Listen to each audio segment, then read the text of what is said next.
Bonjour Bruxelles, l'invité de 8h15. Et notre invité, c'est Benoît Serex, bourgmestre de Woluwe-Saint-Pierre, membre du parti Les Engagés.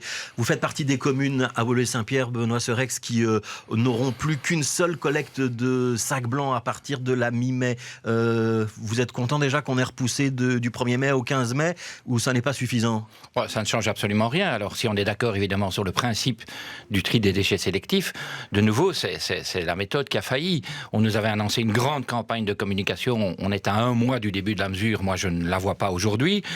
D'autre part, nous avions demandé, nous étions de nombreuses communes à demander qu'il y ait une période transitoire, c'est-à-dire qu'on impose le tri des déchets organiques, mais que d'autre part, on puisse maintenir les deux collectes pendant un certain nombre de mois et puis évaluer la mesure. Donc on est bien le sac orange obligatoire, mais qu'on garde les deux collectes par semaine de sacs blancs. Voilà, pendant quelques mois pour pouvoir évaluer la mesure, parce que les gens vont devoir s'habituer, d'autant plus que je vous dis qu'il n'y a pas de campagne de communication à ce jour. Alain Marron dit, avec le sac orange, il y a quand même de fortes chances que le sac blanc dégonfle, parce qu'il y a une partie des déchets du sac blanc qui vont glisser dans le sac orange. Oui, mais tout ce qui est l'alimentaire. On est d'accord, mais laissons-lui un peu de temps de dégonfler, si je puis dire, et surtout qu'on puisse bien informer les gens que cette mesure va être en vigueur à partir du mois de mai. Ce n'est pas le cas aujourd'hui. Il n'y a pas assez de communication. Je suis sûr que 10% de ma commune, maximum 10% des habitants de ma commune sont au courant de ce changement. Malheureusement, nous avions demandé aussi qu'on puisse faire du porte-à-porte, que Bruxelles Propreté puisse faire du porte-à-porte et distribuer des poubelles rigides. Là aussi, on a eu une fin de non-recevoir. Alors, je voudrais qu'on parle du survol de Bruxelles avec vous. Les Woluwéens, ils pourraient être les grands oubliés des grandes manœuvres qui sont en cours autour de l'aéroport de Bruxelles ?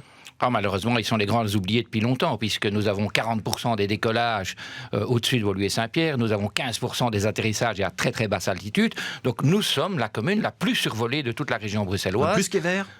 Plus qu'Evere, puisqu'Evere n'a pas les atterrissages. Elle a comme nous les décollages, mais elle n'a pas les atterrissages.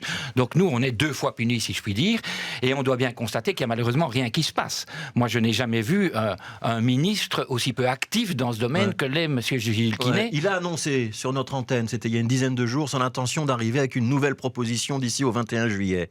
Oui, les effets d'annonce de M. Gilles Quinet, il a commencé par faire un grand forum, une grande plateforme où il réunit tout le monde. Ouais. C'est un café du commerce où rien ne se passe. Il dit que c'est une méthode obligatoire, qu'il faut beaucoup consulter, qu'il faut entendre tout le monde avant de pouvoir arriver à une décision, qu'il faut aussi avoir des éléments, des études sur lesquelles on doit pouvoir s'appuyer si on veut prendre des décisions sans qu'elles soient cassées en justice. Vous ne lui faites pas confiance. Oui, mais il raconte tout et n'importe quoi, puisque je l'ai entendu dire ici dans ce même studio qu'il avait commandité une étude d'incidence. C'est tout à fait faux. C'est le tribunal qui a condamné l'État fédéral à faire cette étude d'incidence qui se révèle insuffisante.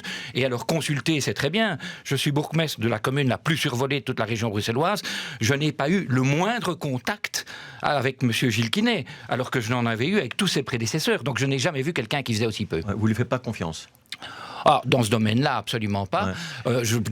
S'il arrive avec une proposition, par exemple, de réglementation des normes de bruit, donc avec une réduction, par exemple, de ces fameux quota count, le bruit que font les avions, ce sera suffisant ou pas ?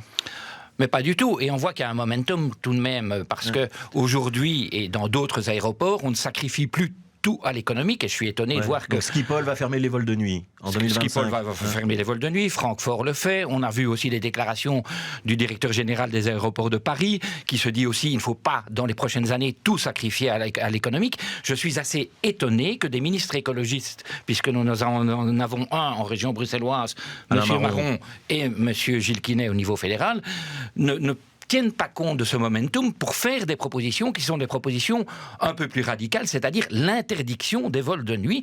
C'est ça que vous demandez au fédéral, l'interdiction des vols de nuit. Alors ça, la limitation aussi du nombre de mouvements. On ne peut pas accepter ce développement économique infini de l'aéroport. On est aujourd'hui à 220 000 mouvements. Je souhaite qu'on s'arrête là. Oui, vous ciblez le fédéral et la région bruxelloise, mais là c'est vrai qu'on sait que l'aéroport il est en Flandre et qu'il dépend aussi de la législation flamande. Il y a le permis d'environnement qui doit être renouvelé de cet aéroport. C'est une compétence exclusive de la région flamande. Vous avez demandé, il y a eu une motion de votre conseil communal à pouvoir participer à l'enquête publique. Ce sera le cas ou ce ne sera pas le cas ? Vous avez des réponses ou pas encore ? Alors pour l'instant c'est pas le cas. C'est Zualdemir de la MDA qui est la ministre compétente. Je sais que la région bruxelloise a fait le même type de démarche, qu'elle n'a toujours pas de réponse. Et Georges Quinet dit qu'il a aussi envoyé un courrier à Zualdemir sur la même question. C'est ça, mais je pense qu'à un moment donné, il ne suffit pas d'envoyer des courriers. Je rappelle aussi à M. Gilles Quinet que l'État fédéral est actionnaire de l'aéroport à 25% et que c'est l'aéroport l'aéroport qui dépose cette demande de permis d'environnement. Mais c'est une compétence de la région flamande et elle a l'autonomie. Quelles sont les instructions que M. Gilles Quinet a données à ses administrateurs qui siègent au conseil d'administration de Bruxelles Airport, qui aujourd'hui introduit cette demande de permis d'environnement? Alors, je sais que c'est une compétence en matière de permis d'environnement de la région flamande. Nous introduirons, si nous ne sommes pas entendus, commune de Woluwe-Saint-Pierre, tous les recours possibles le jour où ce permis sera délivré. Ouais. Et vous craignez qu'il soit dans le désintérêt, pas favorable aux intérêts de vos habitants, ce permis?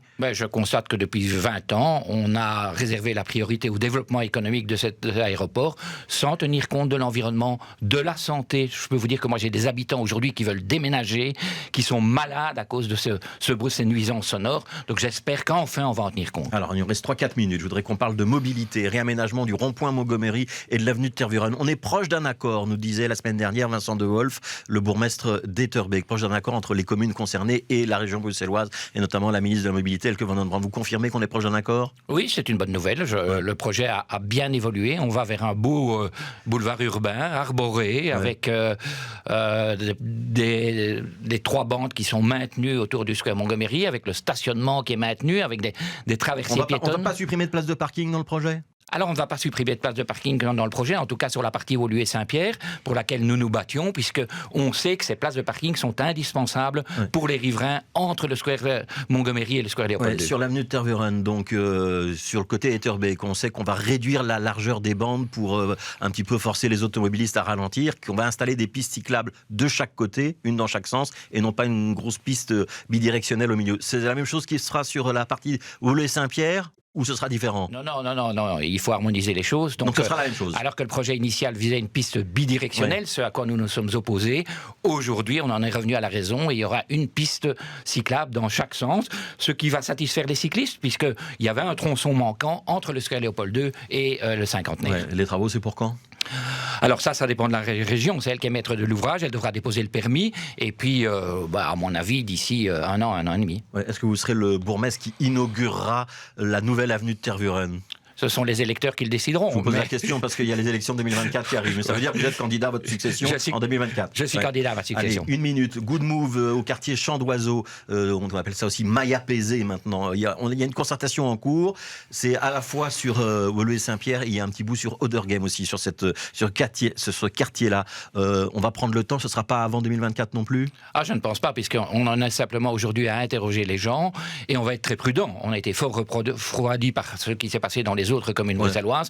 Champ d'Oiseau, c'est pas que Reghem non plus. Non, mais je veux une véritable consultation et pas simplement tout le temps les mêmes qui participent à ces consultations. Je veux une consultation large de tous les habitants de la Maille et on fera ça en collaboration avec Oderghem. Et ça veut dire qu'on va organiser des réunions publiques, qu'on va faire du porte-à-porte? Oui, et puis qu'on demandera aux habitants de se prononcer, oui ou non, par rapport au projet qui sera déposé. Ils peuvent dire non. Ils peuvent dire non. Et s'ils disent non, on abandonne le projet? S'ils disent non à une majorité, on abandonnera le projet. C'est pas un manque de courage politique? Non, c'est le fait d'associer la population. Eux connaissent sans doute mieux que vous et moi leur vie de quartier. On a le sentiment que ce quartier est quand même déjà relativement apaisé. C'est vrai. C'est pas celui où il y a le plus de circulation automobile aujourd'hui. Non, c'est vrai, c'est un quartier aéré, c'est un quartier vert, mais c'est pas pour ça qu'on ne peut pas améliorer les choses, mais il faut le faire avec les habitants, avec les riverains. Une dernière question, Woluwe-Saint-Pierre, c'est la capitale du hockey? C'est la capitale du hockey. On a 2 grands clubs de hockey sur le territoire de Woluwe-Saint-Pierre et on est très fiers de voir que les U19 ont été champions d'Europe. Ça veut dire qu'on a aussi des très très bonnes écoles de formation à Loré, à l'Ombrage. C'est un sport qu'on développe et qu'on soutient beaucoup au niveau communal. Cette équipe de jeunes de Loré, vous allez la recevoir? Bien entendu. Et vous savez qu'on a annuellement les trophées des mérites sportifs. Je pense qu'ils en mériteront certainement. Merci Benoît Serex, bourgmestre de Woluwe-Saint-Pierre, membre des engagés.